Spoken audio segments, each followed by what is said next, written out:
우리과당 당동지 여러분, 그리고 애국 국민 여러분, 반갑습니다. 오늘 방송이 1시간 늦어진 것은 청년 기자회견이 좀 늦게 시작되고 늦게 끝나서, 그래서 불가피하게 1시간 늦게 방송을 시작하게 됐습니다. 이 점 양해 바랍니다. 지난번에 말씀드렸던 것은 이제 이 새로 발의된 경영창가 법안이라고 하는 것이, 근로자 경영창가 법안이라고 하는 것이 굉장히 심각한 내용을 안고 있다는 말씀드렸죠. 그리고 지금까지 존재하지 않았던 근로자총회라는 것을 만들도록 하고 있다, 이 문제 말씀드렸습니다. 오늘 이어서 이제 그 밖의 내용들을 말씀드릴 텐데요. 그 근로자총회가 있고, 그리고 근로자총회에서 근로자위원회라는 것을 구성하게 되어 있습니다. 근로자위원회는 근로자 대표하고 근로자위원, 이렇게 구성되는 그런 위원회인데, 이 근로자위원회는 실제로는 어떤 기구라고 할 수 있냐면, 나중에 말씀드리게 될 노사공동위원회가 있습니다. 노사공동위원회를 실질적으로 조정하기 위한 기구다, 이렇게 보시면 되겠죠. 그러니까 실제로 여기 근로자 대표와 근로자위원이, 이 사람들이 그대로 그 노사공동위원회 위원으로 들어갑니다. 들어가게 되니까 실제로 이제 그 노사공동위원회에서 근로자위원들의 입장을 하나로 정리하고, 하나로 모으고, 그리고 자기들의 단일된 한 의사에 따라서 노사공동위원회를 운영하기 위한 그런 뭐 기구다, 이렇게 보시면 되겠습니다. 근데 여기서 이제 먼저 근로자 대표부터 말씀드리면, 근로자 대표는 두 가지로, 일반적으로는 그 노동조합, 만약에 이제 근로자의 과반수 이상으로 조직된 노동조합이 있는 경우에는, 그런 경우에는 그 노동조합의 대표자가 근로자 대표가 됩니다. 그래서 근데 민노총에 소속된 노동조합이 만약에 어떤 사업장에서 그 근로자의 과반수 이상으로, 만약 민노총이 과반수 이상의 조합원을 가지고 있을 때, 그런 경우에는 그 민노총에 소속된 그 노동조합의 대표자가 바로 근로자 대표가 되는 겁니다. 물론 이제 과반수가 되지 않았을 때는 이제 이걸 선출을 해야 됩니다.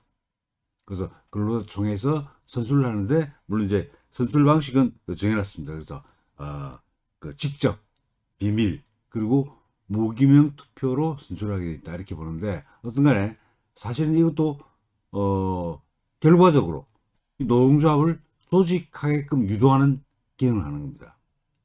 설령 노동조합 과반수 이상으로 조직된 노동조합이 없다 하더라도 이 노동위원을 선출해야 되기 때문에, 또 근로자 대표를 선출해야 되기 때문에 실제로 노동조합처럼 조직하게 만드는 거죠. 그래서 이건 실제로 노조의 조직률을 높이기 위한 그런 어떤 조치라, 이렇게 보시면 되겠습니다. 그래서 사실상 아마 민노총이나 한노총 같은 데서 아마 그런 식으로 노동조합을 서로 조직하기 위해서 굉장히 많은 노력을 기울이게 될 겁니다. 그렇게 되면 실질적으로 지금 뭐 그래도 민노총이나 한노총의 가입률이 그렇게 높지는 않은데, 조직률이, 그런데 앞으로 이 법안이 시행되게 되면 노조 조직률이 굉장히 높아질 가능성이 있습니다. 안 그래도 지금 뭐 노조 청구이 되어 있는 이 판인데, 근데 앞으로 이 법이 시행되게 되면 만약에 더 노조 조직률이 높아져서 그야말로 진짜 노조 천국이 돼버리는 이런 상황이 되겠다는 말씀입니다. 어떤 간에 이 근로자위원회라는 것을 만들어서 그 근로자 대표와 근로자위원이 노사공동위원회 위원으로 들어가게 된다 하는 것을 기억해 주시면 되겠고요.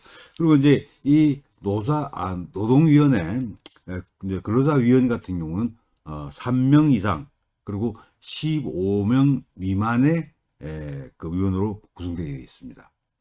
보통 미만이라는 표현을 잘 안 쓰는데, 보통 이제 3명 이상 14인 이하 이렇게 쓰는데, 이 부분 특이하게도 15명 미만 이렇게 되어 있습니다. 근데 어떤 간에 3명부터 14명까지의 근로자위원을 두게 되어 있다 하는 거 기술이 되겠고, 근데 이 근로자 대표와 근로자위원은 굉장히 막강한 그런 권한을 갖습니다. 뭐냐면 하여튼 나중에 보시겠지만 이 노사공동위원회라는 것이 회사 경영에 대한 모든 사항을 다 그 의결을 하도록 되어 있고, 또 일정 뭐 근로자 복지에 관한 일정 사항에 관한 거나 뭐 경영에 관한 건 일부는 뭐냐면 보고하고 그리고 협의하게 되어 있습니다. 요 구체적인 내용 좀 이따 말씀드리고, 하여튼 굉장히 많은 사항들이 의결사항으로 되어 있기 때문에 이 의결사항이나 또는 보고사항 또는 협의사항 이런 사항에 관한 정보를 전부 요구할 수 있습니다. 근로자 대표도 그렇고 근로자 위원도 그렇습니다. 그래서 회사의 비밀들을, 그 회사의 내부 사정들을 속속들이 알아볼 수 있게 되어 있는 거죠. 그 회사의 뭐 고급 정보들이, 또 비밀 정보들이 다 공개된다라고 보시면 됩니다. 그런데 여기서 중요한 차이점이 있는데, 지금 현행법, 즉 근로자 참여법에 보면 뭐라고 되어 있냐면, 자, 근데 뭐 그 노사협의회 그 근로자 노사협의회의 근로자 측 위원이 정보 제공을 요구하더라도 그 정보의 내용이 회사의 영업상의 비밀이라든지 경영상의 비밀에 해당하는 사항이 포함되어 있거나 또는 개인정보에 관한 사항이 포함되어 있으면 그걸 제출하지 않을 수 있습니다. 정보를 제출하지 않아도 되도록 되어 있습니다. 그런데 지금 현행 그 법에는 그 제출하지 않을 수 있는 그 규정이 단서가 마련되어 있습니다. 그런데 이 법안에서는 그런 내용이 하나도 없습니다. 아무리 회사의 경영상의 비밀이나 영업상의 비밀 또는 개인정보가 포함되어 있는 그런 사항이라도 하여튼 근로자 대표 또는 근로자위원이 정보 제공을 요구하면 반드시 정보를 제공하도록 되어 있습니다. 이게 현격가짜입니다. 이거. 그 기업의 그 내부 사항들을 속속들이 다 알 수 있게 되는 거죠. 그래서 이제는 더 이상 뭐 비밀을 유지하면서 이 기업이라고 하는 것이 다른 기업과도 경쟁해야 되고 또 세계 뭐 외국 기업과도 경쟁을 해야 되는데, 그런 상황에서는 비밀을 유지하는 게 굉장히 중요하죠. 그런데 이게 근로자 대표 또는 근로자위원회에 공개된다는 말은 전 세계적으로 다 공개되는 거다라는 거고 뭐 마찬가지라고 볼 수 있겠죠. 그러면 사실 우리 기업들이 그 해외 기업들과 경쟁하는 게 사실상 불가능해집니다. 또 한 기업 입장에서 볼 때는 다른 기업 다른 기업들과 경쟁하는 또 사실상 불가능해지는 거죠. 그래서 경영 전략이라는 것, 이게 굉장히 중요한데 그 경영 전략이 다 드러나게 되는 거죠. 이렇게 해가지고 정말 회사의 아주 기밀에 관한 사항들이 전부 이 법안에 의하면 하여튼 근로자 대표 또는 근로자위원에게 전부 공개하도록 돼 있다는 거, 정말 심각한 문제입니다. 자, 그건 이제 그런 내용이 있고요. 그리고 이제 이 근로자 대표와 근로자위원회 임기는 2년으로 하고 있습니다. 2년으로 하고 있고, 그다음에 하여튼 이 근로자 대표는 하여튼 이 법하고 다른 법에 정해진 굉장히 많은 그런 권한을 가지고 있다는 거. 하여튼 근데 중요한 건 하여튼 노사공동위원회 위원으로 들어간다. 그래서 모든 회사의 정보를 제공해 주도록 요구할 수 있다. 그리고 또 그 여러 가지 사항들에 대해서 의결권이나 또는 뭐 협의권 이런 것을 가지고 있어 가지고 회사 경영 전반에 관해서 다 관여할 수 있습니다. 다 관여할 수 있습니다. 그래서 실질적으로 경영권을 그 사용자 측에서 가지는 게 아니고, 사실은 노사 공동위원회에 소속된 그 근로자 대표나 근로자위원이 사실상 회사 경영권을 가지게 되는 겁니다. 그래서 제가 그 제목을 노조에게 기업의 경영권 탈취를 허용하는 반시장경제적 악법이라는 제목을 붙인 이유가 바로 그렇습니다. 형식적으로는 사용자에게 경영권이 있는 것처럼 되어 있습니다. 그런데 모든 것을 전부 노사공동위원회에서 결정하게 되어 있습니다. 그리고 전에 한번 말씀드렸다시피 만약에 노사공동위원회에서 결정이 제대로 내려지지 않으면 파업합니다. 그럼 사용자가 견딜 수 있겠습니까? 못 견디겠죠. 또 하나, 장치가 또 하나 있는데, 그건 나중에 말씀드리도록 할 텐데요. 어떤 간에, 이 노사공동위원회라는 아주 괴물 조직을 만들어가지고, 이 조직을 통해서 경영권을 탈취하는 겁니다. 노동조합이 가져가 버리는 겁니다. 사용자는 한마디로 뭐 허수아비가 되어버리는 거죠. 허수아비가. 근데 중요한 거는 이게 사실 이렇게 만드는 것 자체가 실제로는 주주총회를 통해서 자기의 그 이익을 확보하고자 하는 또 회사 경영을 그 제대로 하려고 하는 그 주주들의 권익을 바로 직접적으로 침해하는 거죠. 한마디로 말해서 회사 말아먹기 위해서 그 사용자가 가지고 있는 경영권을 뺏어버리는 겁니다. 그럼 그 불이익, 회사가 망함으로써 인해서 그 있게 되는 불이익, 그 불이익은 전부 주주들이 지게 됩니다. 주주들이. 그 사실상 기업을 완전히 죽이겠다는 겁니다. 바로 기업을 막 고사시키겠다. 이런 이 내용의 법안이 이 법안자 하는 내용을 말씀드리고요. 자, 그리고 노사공동위원회, 이게 정말 핵심적인 조직인데요. 이 노사공동위원회는 하여튼 사업장별로 이제 구성을 하게 돼 있는데, 그런데 여기서 중요한 것은 일단 근로자위원 아까 말씀드린 대로 3명에서 14명까지의 뭐냐면 근로자 대표나 근로자위원으로 구성이 되어 있습니다. 근로자위원은 그렇게 구성되어 있습니다. 그런데 지금 현행법에는 그 근로자위원과 동수의 사용자위원을 두게 되어 있습니다. 지금 현재 노사협의회에서는 하여튼 근로자 그 위원수와 동수의 사용자위원을 두게 되어 있습니다. 그래서 동수를 로 구성하도록 되어 있는데, 근데 이 법은 교묘한 장난칩니다. 뭐라고 정해놨냐면, 자, 사용자위원은 근로자위원 수에 비례해서 구성하게 되어 있다. 이렇게 규정을 하고 있습니다. 자, 그런데 굉장히 모호하죠. 비례한 말하고 동수란 말은 다른 겁니다. 그러니까 현행 노사 협의회에서는 근로자위원과 사용자위원이 동수가 되어 있죠. 그런데 이 법안에서는 근로자위원 수에 비례해서 사용자위원을 선임하도록 이렇게 되어 있습니다. 근데 비례한 말이 꼭 1대1이라는 말이 아니죠. 이 경우에 따라서 근로자위원이 10, 근데 사용자위원 8 이런 식으로도 둘 수 있다고 해석될 수도 있습니다. 그럼 결국 그 노사공동위원회에서 근로자위원 수가 사용자위원 수보다 많아지는 경우가 발생할 수 있다는 거죠. 그런 장난을 치고 있습니다. 지금 이 자리에 그 법안에서 비례하여 이렇게 그 사용자위원을 구성하도록 돼 있어서, 이건 해석하기에 따라서는 근로자위원 수를 많이 하고 사용자위원 수를 적게 하는 이런 아주 편파적으로 노사공동위원회를 구성할 수 있는 가능성도 배제할 수 없다는 말씀 드립니다. 그리고 이 노사공동위원회에 소속되어 있는 근로자위원은 아까 말씀드렸던 정보 제공 다 받을 수 있습니다. 그리고 그 정보 제공은 아까 말씀드렸다시피 경영상의 비밀이나 영업상의 비밀 또는 개인정보가 포함되어 있는 경우는 현행법에 따르면 그 정보 제공을 거절할 수 있지만, 근데 이 법에 따르면 거절할 수가 없습니다. 그런 정보라도 경영상의 또는 영업상의 비밀에 해당하는 정보든 아니면 개인정보 그런 것에 관한 것이든 무조건 다 제공을 해야 됩니다. 그래서 기업을 완전히 발가벗기는 겁니다.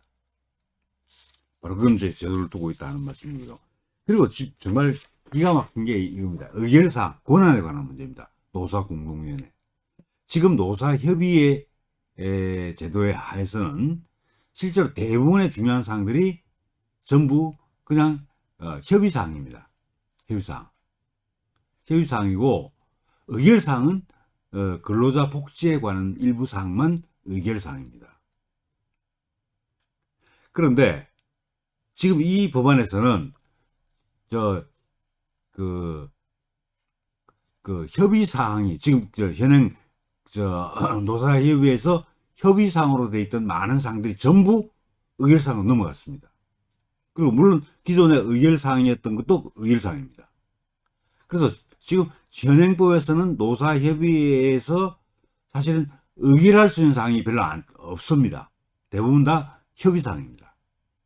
그런데 이 법안에서는 기존의 현행법상의 의결사항은 물론이고 협의사항도 전부 의결사항으로 바꿔버린 겁니다. 그래서 의결을 거쳐야 됩니다. 이건. 경영자가, 사용자가 마음대로 결정할 수 없습니다. 협의사항일 경우에는 하여튼 뭐 협의를 하되 꼭 뭐 의결을 해야 될 필요가 없기 때문에 뭐 의견 듣고 그리고 이제 사용자가 뭐 경영 정책 같은 것을 세워가지고 그걸 집행하면 되는 거죠. 근데 지금 이 법안에 따르면 안 됩니다. 안 됩니다. 반드시 노사공동위원회 의결을 거쳐야 되어 있습니다. 근데 그 종류가 그 27조에 규정이 있는데 의결사항에 무려 23가지입니다. 근데 뭐 대표적인 것만 말씀드려볼게요. 자, 종업원, 그러니까 그 근로자죠. 종업원의 채용, 배치, 교육훈련, 이 문제는 정말 경영권에 속하는 거죠. 경영권의 핵심에 속하는 거라고 볼 수 있습니다. 근데 이 종업원의 채용, 배치, 교육훈련, 이것이 의결사항으로 들어가 있습니다. 그 다음에 또 어떻게 하냐면 임금의 지불 방법이라든지 체계, 구조 등의 제도 개선에 관한 것도 전부 경영에 관한 사항입니다. 즉 경영권에 속하는 사항인데 그 역시 의결사항입니다. 또 예를 들면 신기계 기술의 도입 또는 작업 공정의 개선, 원래 이 사항도 경영권에 관한 사항이죠. 새로운 기술을 도입한다, 새로운 기계를 도입한다, 그러죠. 작업 공정을 개선한다. 그랬을 때 이건 경영자가 경영 판단에 따라서 이걸 하는 겁니다. 그런데 이것이 의결사항으로 들어가 있습니다. 노사공동위원회 의결사항입니다. 그럼 예컨대 새로운 기계, 아주 그 가성비가 좋은 새로운 기계를 도입한다. 경영자 사용자 측에서는 그걸 도입하고 싶어 하더라도 노동조합에서 근로자 위원들이 반대하면 또 못합니다. 당연히 민노총각 집단에서 이렇게 말하겠죠. 새로운 기계가 도입되면 근데 기존의 근로자가 해고되거나 또는 채용 규모가 줄어들기 때문에 반대하겠죠. 반대합니다. 그러면 실제로 그 회사의 그 경영 실적을 개선하기 위해서 새로운 기계를 도입할 필요가 있는데 노사공동위원회에서 근로자 위원들이 반대하기 때문에 도입 못합니다. 그럼 경영혁신 이게 일어나겠습니까? 안 일어나죠. 그럼 경영이 퇴보됩니다. 이 해외의 다른 글로벌 기업들은 전부 경영혁신을 하고 있는데 근데 우리는 이 노사공동위원회 발목이 잡혀가지고 그런 경영혁신 못합니다. 우리 기업 다 죽이자는 겁니다. 이건. 근데 하여튼간에 이 항목기 23가지가 이게 경영에 관한 사항하고 근로자 복지에 관한 사항이 다 포함되어 있는데 즉 경영에 관한 전반적인 사항들이 전부 의결사항이라는 겁니다. 의결사항. 이제 사용자가 결정할 수 없습니다. 노사공동위원회에서 노조, 즉 근로자위원들의 동의를 얻어야만 경영을 그 전략을 수립할 수 있는 그런 체제를 바꿔버리는 거죠. 그럼 경영권 실질로 누가 갖습니까? 이제 사용자가 경영권 갖지 않습니다.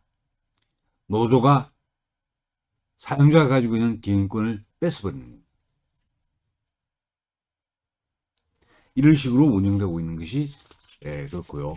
그다음 또 하나 아까 지난 시간에 말씀드리긴 했는데 보고사항이라는 게 있죠. 그 보고사항은 원래 보고만 하고 설명만 하면 되는 겁니다.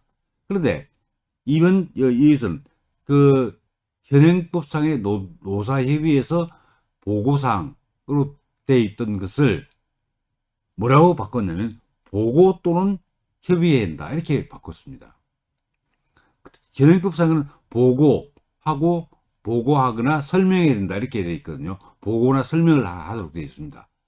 그런데 그 조항을 현행법, 이 개정할, 이 법안에서는 어떻게 만드냐. 보고하거나 협의해야 된다. 그래서 사실상 협의상으로 만들어버렸습니다. 보고사항과 협의사항은 전혀 다른 겁니다. 그런데 그 보고사항을 전부 협의사항으로 해석될 수 있도록 그렇게 교묘하게 장난을 쳐놨습니다. 그러면 실질적으로 경영권에 관한 전반적인 사항들이 대부분 의결사항이 되어버렸고 일부 보호사항조차도 협의사항으로 더 어렵게 만들어놨습니다. 그러면 실제로 사용자가 경영권을 행사할 수가 있습니까? 없습니다. 아까 말씀드렸다시피 정보 제공 다 해줘야 되죠. 의결을 거쳐야 됩니다.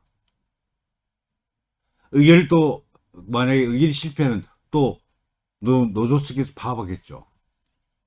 그걸 누가 이겨내겠습니까? 그런 특히 이제 강성 노조가 지배하고 있는 민주노총 같은 경우 이런 경우에 그걸 이겨낼 사용자가 있겠습니까?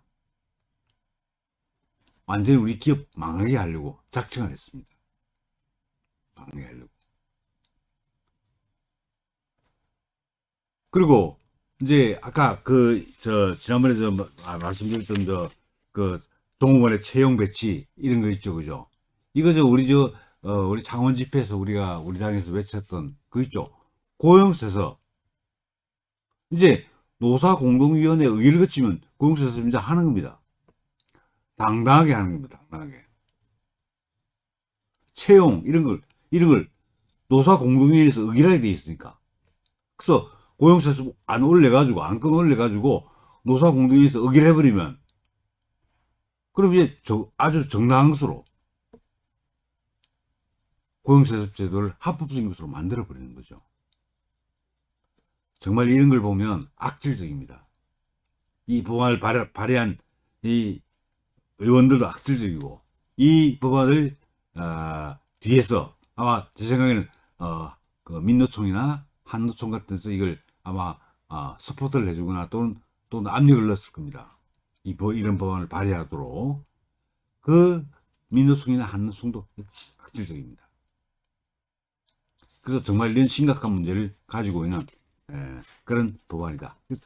경영 전반에 관한 사항을 전부 노사공동위원회의 의결사항으로 만들어가지고 실제로 사용자가 경영권을 거의 행사할 수 없도록 만들어버립니다.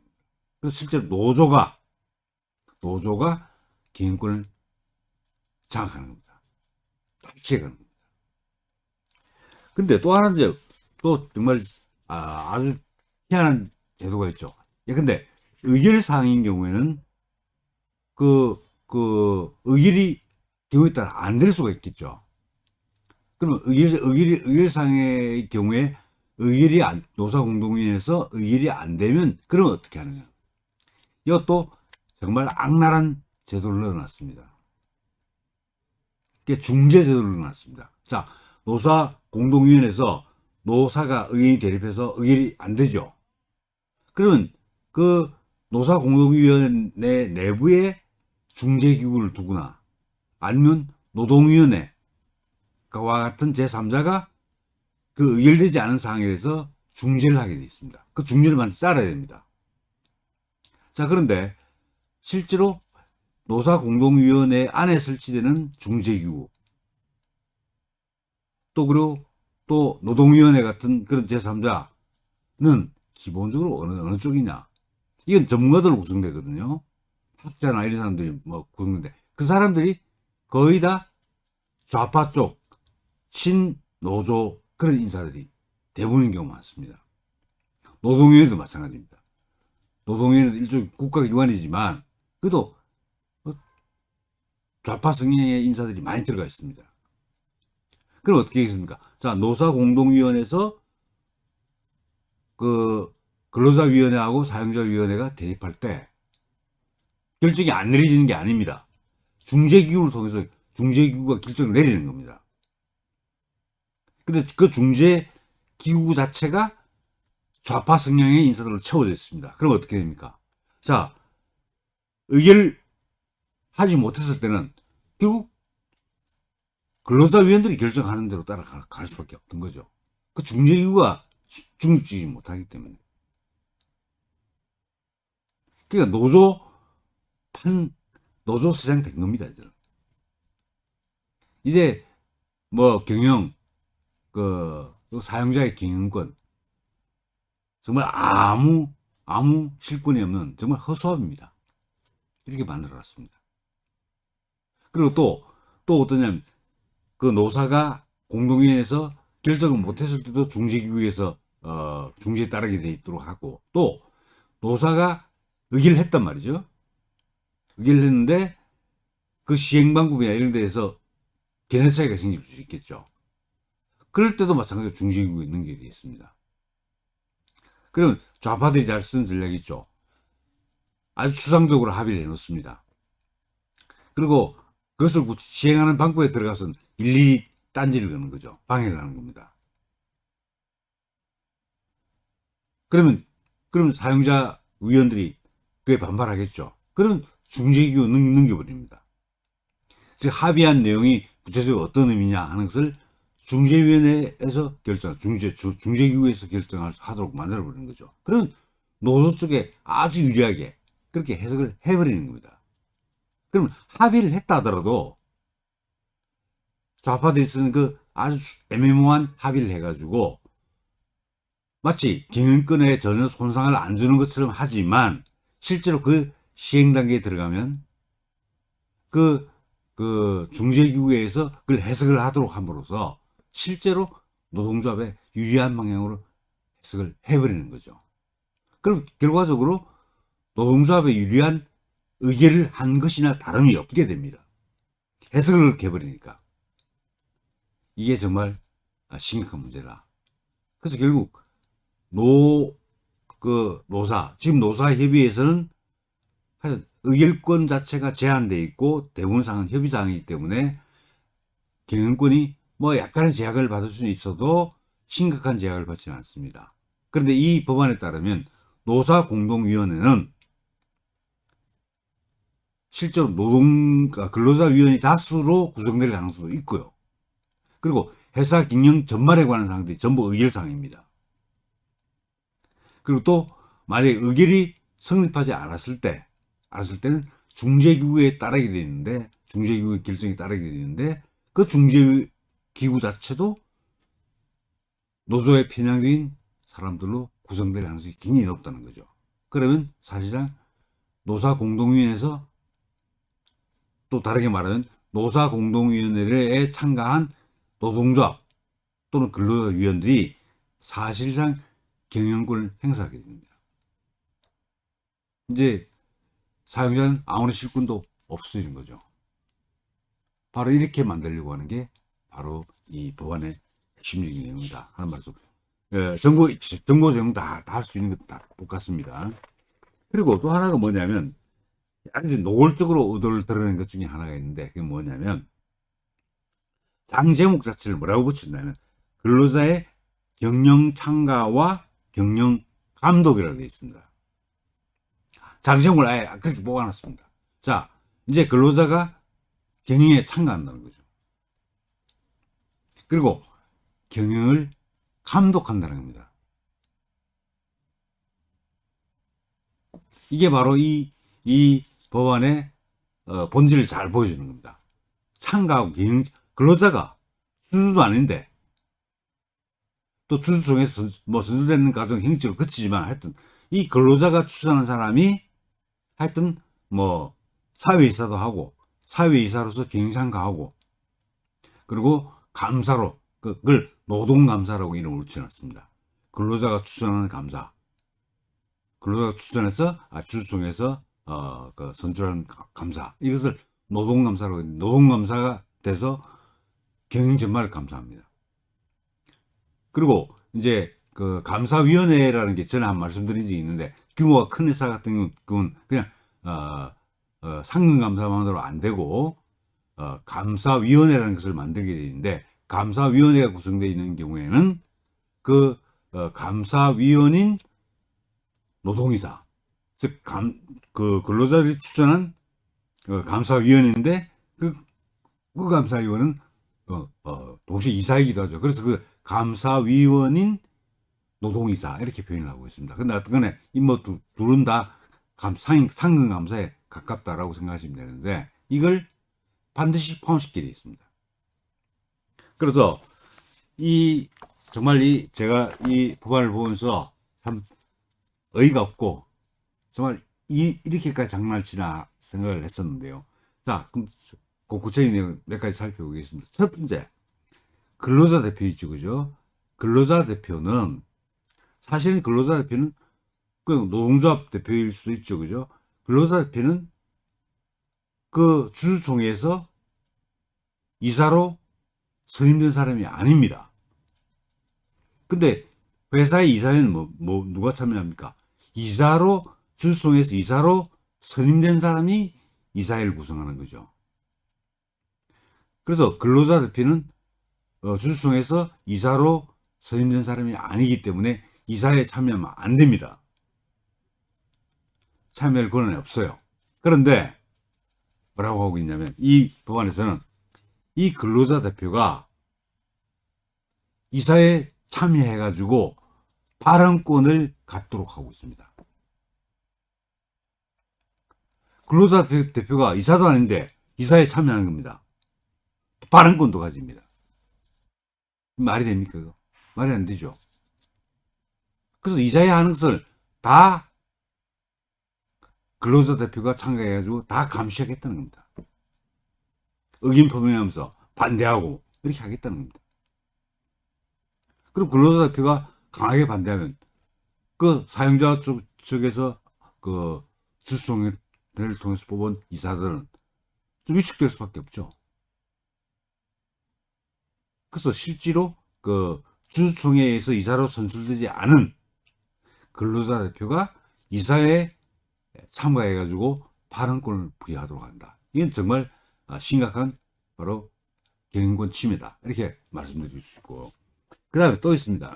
이게 이제 대표님하고 제가 그 대화를 나누는 과정에서 대표님으로부터 전해 들은 이야기인데 하여튼 그 대표님께서 노동개혁 추진하실 때 그 근로자 추천 사회이사 그걸 이제 그 근로자 쪽에서 요구했을 때 그때 그걸 저지시키기 위해서 굉장히 애를 쓰셨다고 합니다. 근데 이게 이번에 들고 나온 겁니다. 그때 대표님께서 그걸 내셨던 거죠. 그래서 근로자 추천 사회이사가 지금 없습니다. 지금까지는. 근데 이제 이걸 본격적으로 넣겠다는 얘기입니다. 자, 그러면 근로자 추천 사회이사는 뭐냐? 그야말로 근로자들이 추천합니다. 사회이사를. 근데 이 사회이사는 뭐냐면 주주총회에서 최종적으로 선임이 되게 되어 있습니다. 그럼 근로자 추천 사회이사가 그 주주들이 반기지 않겠죠. 그럼 근로자 추천 사회이사가 선임이 안 될 수가 있지 않습니까? 그러니까 어떻게 장난을 치냐? 이게 장난을 칩니다. 이 근로자 추천 사회이사를 일반 이사들과 분리된 안건으로 처리하라고 얘기합니다. 그러니까 근로자 추천 사회이사는 따로 뽑아라는 얘기죠. 별도의 안건으로 따로 뽑아라는 겁니다. 그러면 거기서 하여튼 이건 그 사용자 쪽에서 아무리 이사를 뽑고 싶어도 근로자 추천 이사에는 추천할 수가 없지 않습니까? 그건 근로자만 추천할 수 있으니까. 그 노동조합이 추천한 그 이사, 사회이사, 그것만 따로 뽑아 선출하는 절차를 거치라는 얘기입니다. 그러면 실제로 대주주나 이 일반 주주들의 의견이 반영될 일이 없습니다.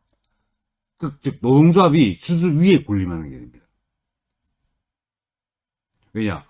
근로자들이 추천한 사람을 대상으로 해서 하여튼 사회이사를 뽑아야 되니까요.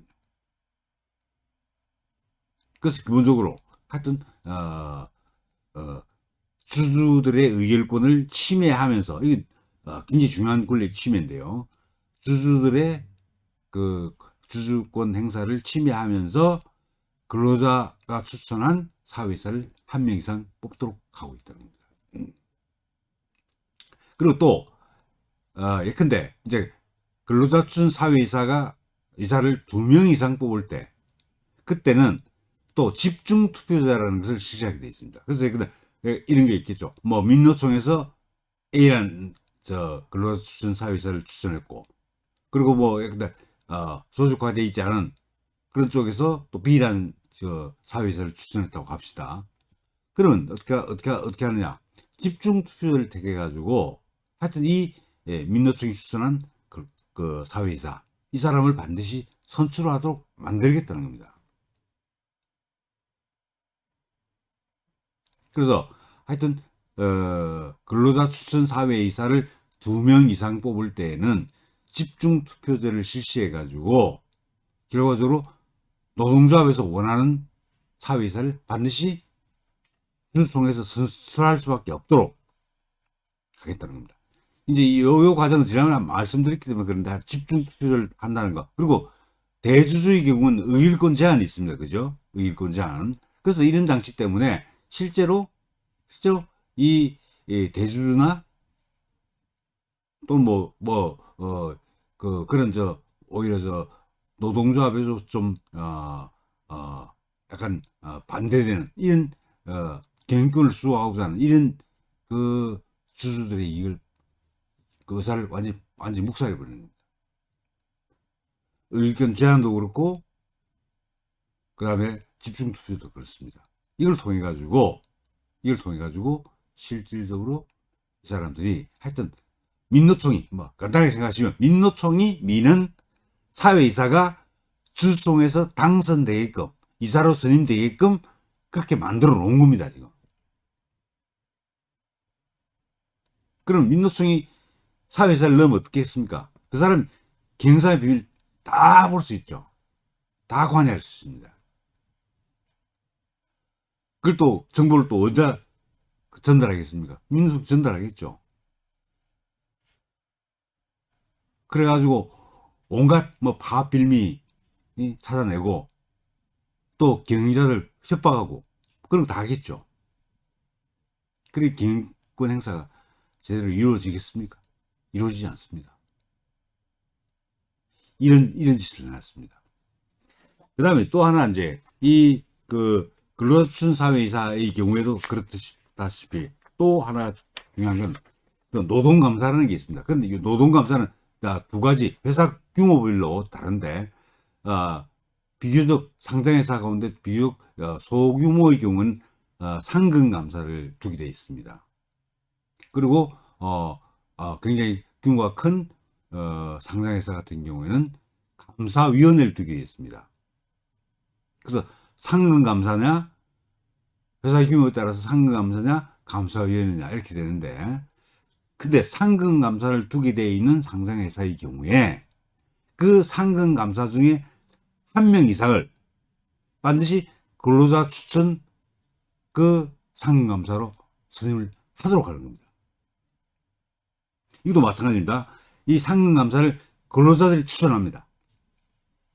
그리고 주주총회에서 마찬가지로 집중 투표를 통해서 뽑습니다. 의견 제한도 마찬가지고요. 그럼 결과적으로 어떻게 됐나?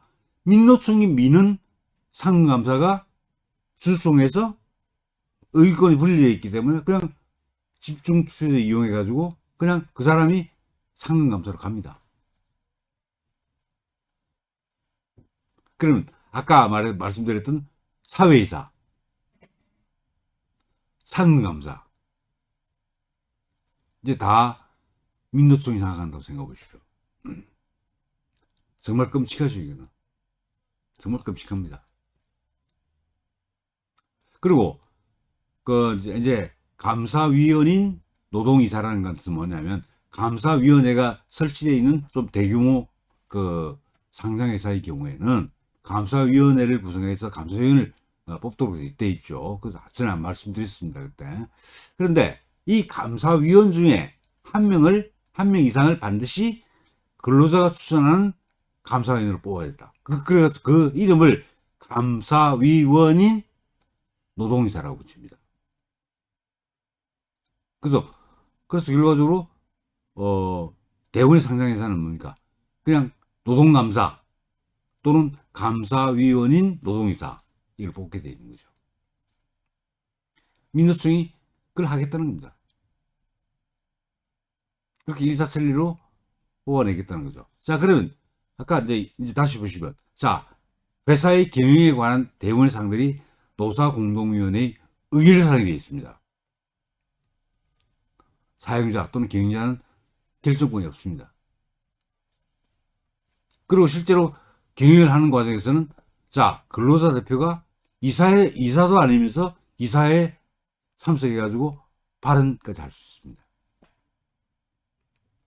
그리고 근로자 추천 사회이사 한 명 이상 두게 되어 있습니다. 또 근로자 추천 노동감사 두게 되어 있습니다. 또는 감사위원인 노동이사 두게 되어 있습니다. 그러면 사실상 사용자가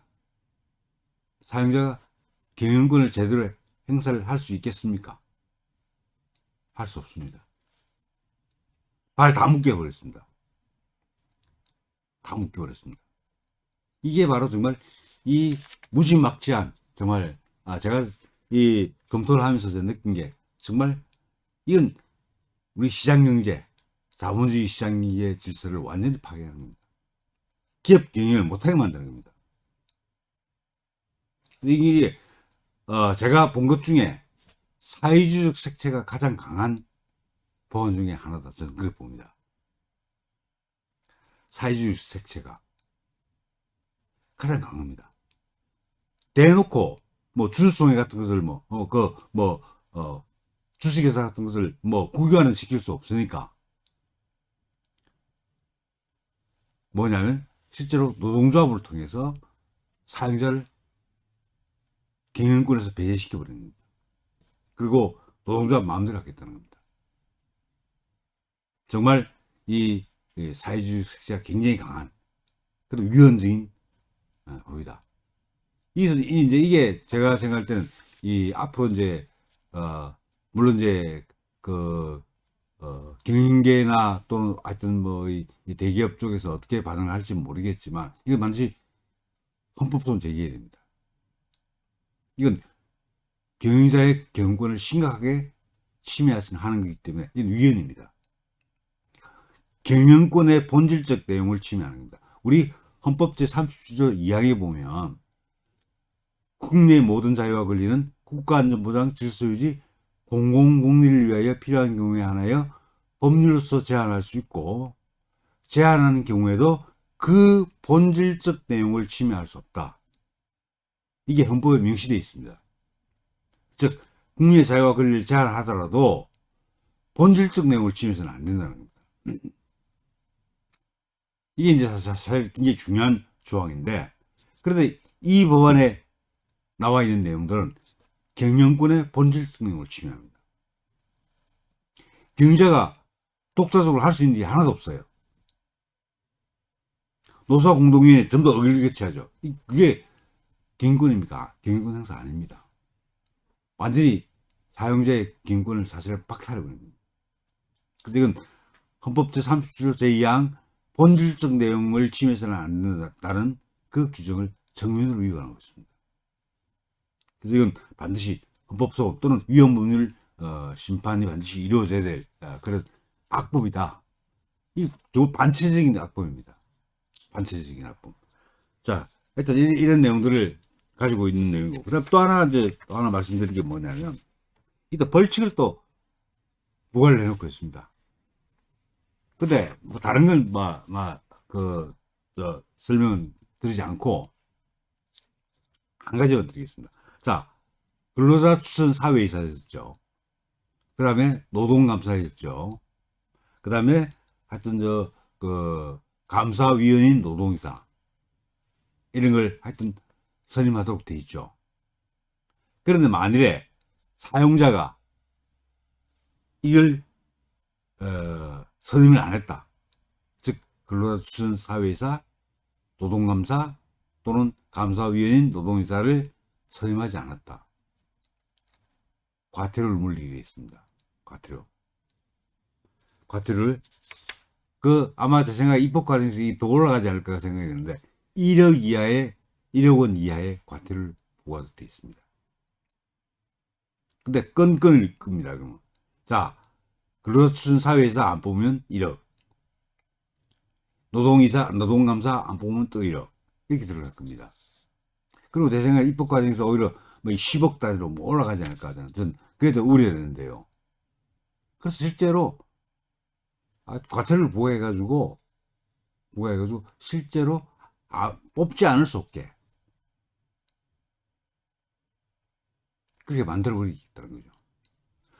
자, 그리고 또 정말 또 하나 전에 약간 말씀드리긴 했는데 이 법이 정말 진짜 악질적인 게 지금 현행법에 따르면 말입니다. 근로자 참가법 참여법이죠. 근로자 참여법인 그 현행법에 따르면 그 30인 미만의 사업장에서는 노사협의회를 구성하지 않을 수 있도록 해놨습니다.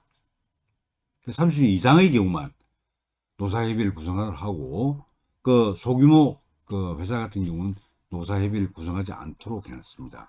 그런데 이 법안에서는 5명 이상의 근로자가 있는 그런 사업장에서는 반드시 이 법을 적용하도록 되어 있습니다. 5명 이상의 근로자가 있는 기업에 대해서, 즉 아주 소규모, 아주 영세는 아니다. 5명 이상이 되는 아주 뭐 영세 기업까지도 포함되겠죠. 그런 기업에 대해서도 이 법을 적용시킵니다. 그 뭡니까? 5명 이상 있는 사업장을 전부 노조가 다상하겠다는 겁니다. 설령 또 노조가 구성되어 있지 않더라도 하여튼 근로자들이 다상하겠다는 겁니다. 5명 이상. 그리고 또 하나 이게 정말 우리가 좀 놀랐던 게 보통 이런 중요한 법은 법을 통과시키기 위해서는 실제로 여러 가지 공청회라든지 이런 절차를 거쳐야 됩니다. 학계에서 많은 토론도 이루어야 되고, 물론 이제 노동법 학계에 있는 그 학자들이 좌편향된 학자들이 굉장히 많습니다. 그래서 뭐 그 사람들에게 양심적인 의견을 기대하기는 사실 불가능한 상황이긴 하지만 어떤 그런 과정을 거쳐야 됩니다.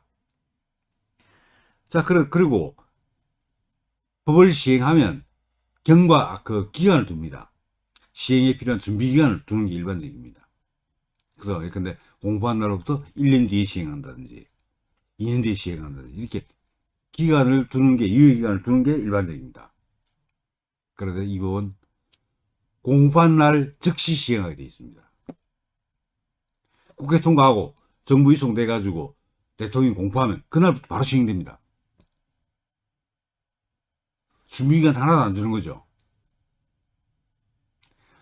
5명 이상의 사업장은 하여튼 공포된 그날부터 이제 그 근로자총회, 근로자위원회, 노사공동위원회, 그것도 상장회사 같은 경우는 아까 말씀드렸던 사회이사, 노동이사, 노동감사 이런 거 다 뽑아야 되는 겁니다. 그래서 아예 이 법을 바로 속전속결로 시행하겠다. 어떻게 말하면 속전속결로 사회주의화를 밀어붙이겠다 하는 의지를 담고 있는 법이 바로 이 법입니다. 그래서 정말 이건 헌법 위반이고 이 자본주의 시장 경제 질서를 완전히 파괴한 법입니다. 근데 늘 말씀드리지만 국민의힘에서 어떻게 막아줘야 될 텐데 글쎄요, 막을 수 있겠습니까? 참 그래서 걱정입니다. 하여튼 이럴 때 정말 우리 공화당이 좀 어색을 좀 많이 가지고 있어가지고 이걸 저지시키는데 앞장서야 될 텐데 좀 그렇지 못해서 더욱 안타깝습니다. 그래서 이런 법을 더불어민주당 문재인 좌파 독재 정권이 이런 정말 사회주의적 성격을 노골적으로 드러내는 이런 악법을 발의해 가지고 통과시키려고 하고 있다는 내용, 그 내용을 오늘 말씀드렸습니다. 오늘 강의는 여기까지 하고요.